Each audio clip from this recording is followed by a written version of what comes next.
Hello दोस्तों, आप सभी का स्वागत है। और आज हम जो है वो स्टार्ट करने जा रहे हैं कंप्यूटर मेमोरी। जी हाँ, मेमोरी जिसके बारे में आप सभी जानते हैं। जिस तरीके से हम अपनी चीज़ों को याद करते हैं उसी तरीके से जो है कंप्यूटर में चीज़ों को स्टोर करने के लिए कई तरीके की जो है मेमोरी यूज़ की जाती हैं और यूज़ होती हैं। वहीं हम बात करेंगे मेमोरी किस किस टाइप से और कौन कौन से जगह पर हमारे कंप्यूटर सिस्टम के अंदर यूज़ की जाती है। जी हाँ, हमारे जैसे माइंड में बहुत सारी चीज़ें याद रह जाती हैं, काफ़ी सारी चीज़ों को हम भूल जाते हैं। उसी तरीके से जो है जैसे हम बहुत सारी चीज़ों को स्टोर करने के लिए हमारे पास माइंड है, उसी तरीके से कंप्यूटर सिस्टम के अंदर मेमोरी यूज़ होती है हमारे डेटा को स्टोर करने के लिए, हमारी दी हुई रिक्वेस्ट को या इंस्ट्रक्शन को प्रोसेस करने के लिए। तो मेमोरी कई तरीके से जो है कंप्यूटर सिस्टम के अंदर यूज़ की जाती है। तो वही हम बात करेंगे किस किस टाइप से जो है मेमोरी यूज़ होती है। क्योंकि अभी आप देख पा रहे हैं स्क्रीन पर आपको काफ़ी तरीके की जो है इक्विपमेंट्स आपको नज़र आ रहे होंगे, हार्डवेयर्स। तो ये क्या क्या है, किस टाइप से हैं। जैसे आप देख रहे हैं HDD हार्ड डिस्क है आपकी, जो कि आपके डेटा को स्टोर करती है। ठीक है, SSD है आपका, रोम है जो कि आपकी मदरबोर्ड होती है उसके ऊपर ऑलरेडी जो है इम्प्लांट होती है, मतलब पहले से ऑलरेडी सोल्ड होती है। उसके अलावा आपकी SSD है, NVM है, आपकी रोम। ये क्या है, कई तरीके की जो है मेमोरी है जो कि आपके कंप्यूटर सिस्टम के अंदर यूज़ होती है। जहाँ हम बात करते हैं, अभी हम बेसिकली बात कर रहे हैं रोम जो मेमोरी होती है वो हमारे मदर जो हमारा सेंट्रल प्रोसेसिंग यूनिट होता है CPU के सबसे नज़दीक होती है, और जो हमारी ऑपरेशंस होते हैं उनको जल्द से जल्द सॉर्ट आउट कराने के लिए जो है प्रोसेसर को हेल्प करती है। या फिर आप कह सकते हैं कि जो हमारी कैश मेमोरी होती है, ठीक है, कैश मेमोरी हमारी CPU और मेन मेमोरी के बीच में यूज़ होती है, और जो है हमारी फाइल्स को जो है CPU तक जल्द से जल्द पहुंचाने और प्रोसेस करने के लिए जो है कैश मेमोरी यूज़ की जाती है। ठीक है, उसी तरीके से हम बात करेंगे। तो ये क्या है, एक ओवरव्यू, और आपको किस तरीके से जो है मेमोरी दिखाई देती है। मेमोरी इन द सेंस आपका डेटा किस तरीके से स्टोर हो, आप जो है एक्सटर्नली बेस से स्टोर करके रखते हैं, जैसे पेन ड्राइव आप यूज़ करते हैं, CD DVD, इनके ज़रिए भी आप अपने डेटा को स्टोर करते हैं। चलिए आगे बात कर लेते हैं, और कि हमारी जो कंप्यूटर मेमोरी है कितने टाइप में रहती है। सबसे पहले जो है कैटेगराइज किया गया है दो टाइप में, इंटरनल एंड एक्सटर्नल मेमोरी। ठीक है, तो दो टाइप्स होती है, प्राइमरी मेमोरी और सेकेंडरी मेमोरी। प्राइमरी मेमोरी से ही आपको पता चल रहा है कि जिनका फर्स्ट प्रायोरिटी होती है, जिनके पास हमारा CPU जो है वो प्रोसेसर सबसे पहले जो है एक्सेस करता है, वो आपके आ जाते हैं प्राइमरी मेमोरी में, और जो कि आपके CPU के अंदर ही इंस्टॉल्ड होती हैं, जो कि आपके मदरबोर्ड के सबसे नज़दीक होती हैं, डायरेक्टली कनेक्टेड होती हैं मदरबोर्ड के साथ, उन्हें हम प्राइमरी मेमोरी कहते हैं। सेकेंडरी मेमोरी या एक्सटर्नल मेमोरीज जो होती हैं जिन्हें हम यूज़ करते हैं, जैसे आपकी CD DVD, floppy disk, pen drive. ठीक है, ये क्या है, आपकी एक्सटर्नल मेमोरीज है जिनमें आप अपने डेटा को स्टोर रखते हैं। ठीक है, वही प्राइमरी मेमोरी दोबारा से जो है दो टाइप में डिस्क होती है, रैम और रोम। अब इनको अगर हम फुल फॉर्म अगर करते हैं तो रीड ओनली मेमोरी, ठीक है, sorry, random access memory, RAM. और वहीं रोम की बात करते हैं, रीड ओनली। ठीक है, तो इससे आपको पता चल रहा है कि ये जो रोम होती है वो केवल रीड करने के काम में आती है, और जहाँ रैंडम एक्सेस मेमोरी ये हमारी रैंडमली हमारी फाइल्स को एक्सेस करने के काम में आती है। दूसरी चीज, ये दोनों ही,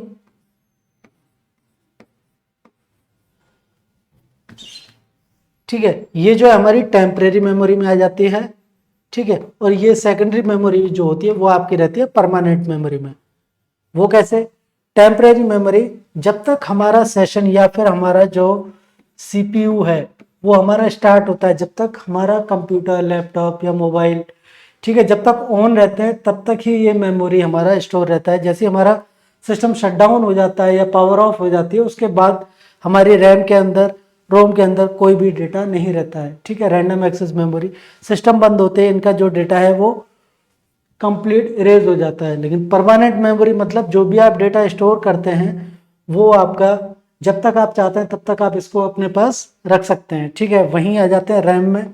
रैम आपके उधर दो टाइप की, static RAM and dynamic RAM. ठीक है, ये आपकी दो तरह की रैम होती हैं। अब रोम में आ जाते हैं पी रोम, ईपी रोम, ईईपी रोम। अब क्या है, रोम कई तरीके की होती है। रोम मतलब रीड ओनली मेमोरी। इसमें क्या होता है, इसमें जब मैन्युफैक्चरर अपनी मशीन को तैयार करता है, जब हमारी जो मदरबोर्ड रेडी होता है तो उस पर एक चिप लगाई जाती है रोम। ठीक है, ये वाली जो चिप आप देख रहे हैं, ये वाली जो चिप है और ये जो है ये आपकी रोम है। ठीक है, ये आपकी क्या करती हैं, ये आपके डेटा को स्टोर करने का काम करती हैं। सबसे पहले जो होता है, मैन्युफैक्चरर पहले ही इसके अंदर प्रोग्राम करके अपने सेव कर देता है ताकि केवल रीड करने के काम है, इनको दोबारा से राइट ना किया जा सके। ठीक है, वहीं पी रोम प्रोग्रामेबल रोम जो होती है, इसके अंदर क्या है, इसमें जो हमारी कस्टमर डिमांड, मतलब जो कस्टमर चाहता है उसके हिसाब से प्रोग्राम किया जाता है और फिर उस चिप को जो है हमारे मदरबोर्ड के साथ कनेक्ट किया जाता है। वहीं हम बात करते हैं ईपी रोम, ये होता है आपका इलेक्ट्रिकली प्रोग्रामेबल, नहीं सॉरी, इरेजेबल प्रोग्रामेबल रोम। जो हमारी प्रोग्राम की गई रोम होती है उसको जो है अल्ट्रा वायलेट रेज के द्वारा उसको पहले रिमूव किया जाए, जितना भी डेटा होता है, जितने बाइट्स होते हैं, उसके बाद उसके ऊपर जो है दोबारा से कंटेंट को, या फिर हम कह सकते हैं कि दोबारा से प्रोग्रामिंग की जा सके, तो वो आप कह जाते हैं ईपी रोम। वही हम बात कर रहे हैं ईपी रोम में हो जाता है electrically erasable programmable read only memory. मतलब इलेक्ट्रिकली, मतलब बिजली के जरिए, इलेक्ट्रिक करंट के जरिए जो है हम डेटा को इरेज करते हैं, फिर उसके बाद जो है दोबारा से डेटा को हम लोड करते हैं। तो ये आपकी जो रोम होती है, रोम बेसिकली किस काम आती है, आपके कंप्यूटर सिस्टम के अंदर जो बायोस सेटिंग होती है, ठीक है, जो जो प्री प्रोग्राम होते हैं वो आपके क्या होते हैं, बायोस के अंदर आपके इंस्टॉल्ड होते हैं, जिनके जरिए हमारा जो है मदरबोर्ड सपोर्ट करता है और जिसके जरिए हम अपने हार्डवेयर्स को जो है प्रॉपर तरीके से यूज कर पाते हैं। ठीक है, तो ये आपकी हो जाती है रोम। ये आपका जो है ये टेम्परेरी मेमोरीज में काउंट होता है, प्राइमरी मेमोरी। वही सेकेंडरी मेमोरी में अब क्या होता है, मैग्नेटिक स्टोरेज। अब मैग्नेटिक स्टोरेज इट मीन्स जहां पे मैग्नेटिक इक्विपमेंट्स या फिर आप कैसे मैग्नेट का यूज होता हो अपने डेटा को स्टोर करने के लिए, जैसे hard disk, floppy disk, magnetic tape. इनमें क्या है, मैग्नेटिक चिप होती है। ठीक है, ये आप देख पा रहे हैं मैग्नेटिक चिप होती है जिनके जरिए जो है हमारा डेटा स्टोर होता है। ये आप देख रहे हैं हार्ड डिस्क के अंदर का इंटरनली पार्ट, इनके अंदर जो है मैग्नेटिक ये डिस्क होती हैं लगी हुई, जिनके ऊपर हमारा जो है डेटा स्टोर होता है। ठीक है, नेक्स्ट आ जाते हैं हम ऑप्टिकल स्टोरेज, सीडी डीवीडी आप सभी ने देखी है। पहले के टाइम में जो है मूवीज के लिए गाने होते थे, तो वो क्या है सीडीज डीवीडीज हम लोग रखते थे जिनमें डेटा को स्टोर करते थे। ठीक है, वहीं फ्लैश स्टोरेज कौन है, फ्लैश ड्राइव, जिन्हें हम इजीली कहीं भी मूव कर सकते हैं, जैसे पेन ड्राइव हो गई, आपके मेमोरी कार्ड। ये क्या छोटी छोटी चिप्स आपकी होती है जिनमें आप अपना काफ़ी सारा डेटा स्टोर कर पाते हैं। इस समय 256 512 जीबी तक जो है केवल एक छोटे से मेमोरी कार्ड में आप स्टोर कर सकते हैं। ठीक है, जिन्हें हम फ्लैश मेमोरी कहते हैं। तो ये क्या, ये इस तरीके की जो है मेमोरी हमारी बेसिकली कंप्यूटर के अंदर जो है मेमोरी दो टाइप से यूज होती है, एक टेम्परेरी, एक परमानेंट। ठीक है, टेम्परेरी मेमोरीज के अंदर कौन कौन सी आती है, जिन्हें हम प्राइमरी मेमोरी या फिर इंटरनल स्टोरेज कहते हैं।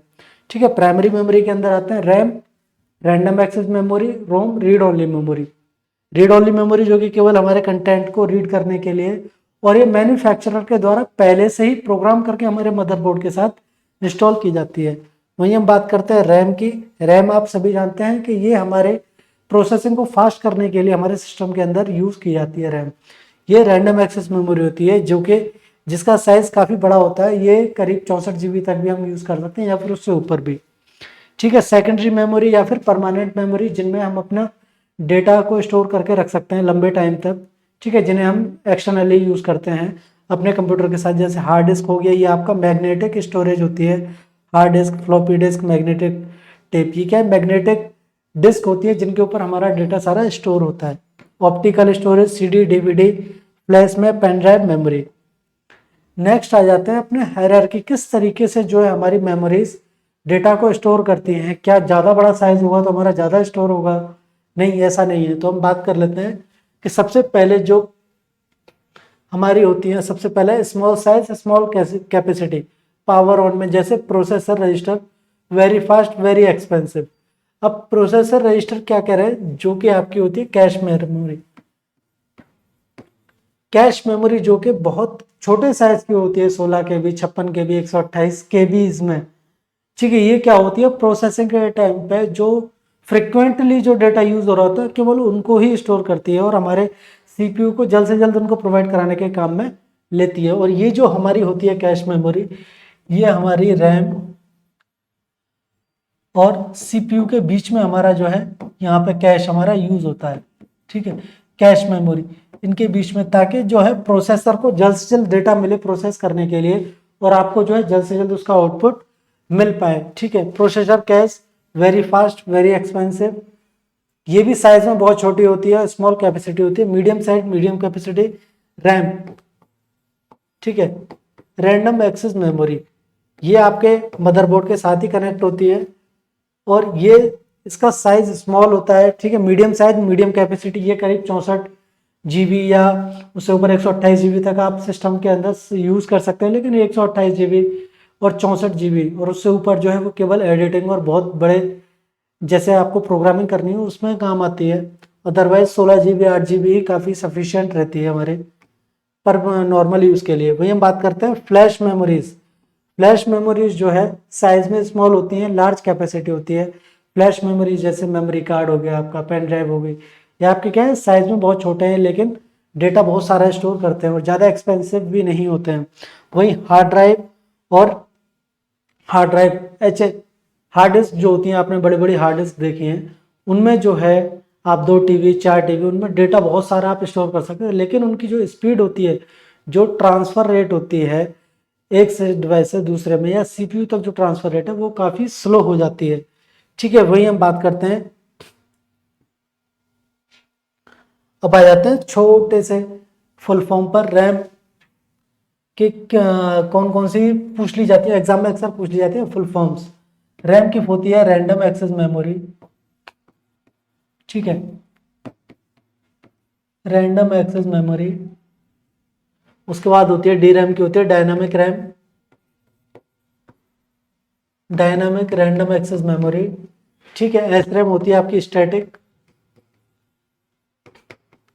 Static read random access memory. ROM होती है आपकी रीड ओनली मेमोरी, जो कि आपके डेटा को केवल रीड करने के काम में आती है, ठीक है। वही हम बात करते हैं ईपी रोम होती है इरेजेबल, मतलब जिसे हम मिटा के दोबारा से जो है उसके ऊपर दोबारा से प्रोग्रामिंग कर सकें। Erasable programmable read only memory. EPROM क्या हो जाती है इलेक्ट्रिकली, मतलब बिजली के करंट के द्वारा हम जो है इसको डेटा को इलेक्ट्रिकली इरेजेबल प्रोग्रामेबल मेमोरी, ठीक है। सीपीयू को हम जानते हैं सेंट्रल प्रोसेसिंग यूनिट, ठीक है। वही हम बात करते हैं एएलयू अर्थमेटिक लॉजिक यूनिट। तो ये क्या है, ये कुछ शॉर्ट फॉर्म्स हैं जिनको हमने फुल फॉर्म में आपको बताया है। तो ये कभी क्या होता है एग्जाम में पूछ लिया जाता है कि जैसे कभी कभी पूछा जाता है ईपी रोम की फुल फॉर्म बताइए, या फिर लिखा होता है electrically erasable programmable random access memory, read only memory लिखा होता है। पूछ लिया जाता है इनमें से बाकी कौन सा है, ईपी रोम है, ईपी रोम है, तो वहाँ कन्फ्यूजन हो जाता है। तो ये फुल फॉर्म्स हैं, इनको थोड़ा सा आप याद कर लीजिएगा। अगर वीडियो पसंद आया तो शेयर कीजिएगा, लाइक कीजिएगा। Thank you.